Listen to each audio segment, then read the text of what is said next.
রং খেলার দিন ঘটে গেল একটা বড় দুর্ঘটনা। তো চলো প্রথম থেকে ভিডিওটা শুরু করি।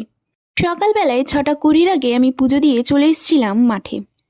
এই বসন্ত উৎসবে আমাদের দোকান দেয়, হ্যাঁ আগের বছরও দিয়েছিল, তাই এই বছরও দিল। আর আমার দোকানের কাজ ছিল কয়েকটা জিনিস গোছানো, তাই সেই কথা মতো আমি কয়েকটা জিনিস গোছাচ্ছি।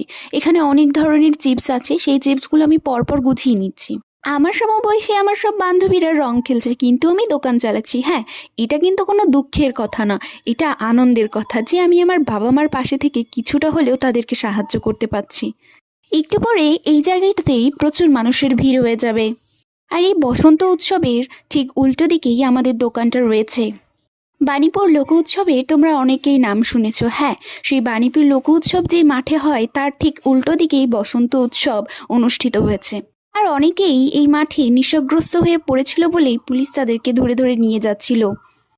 আচ্ছা, তোমরা কারা কারা বাণীপুর লোক উৎসবে এসেছো আমাকে কমেন্ট করে জানিও তো। আমার দোকানের কাজও প্রায় শেষের দিকে চলে এসছে, তাই আমি একটু ঘুরে ঘুরে দেখছিলাম মাঠের দিকে। তো দেখি কি ভয়ঙ্কর কাণ্ড, তাই তো আমি ভয় পেয়ে তাড়াতাড়ি বাড়ি যাওয়ার জন্য রওনা হলাম।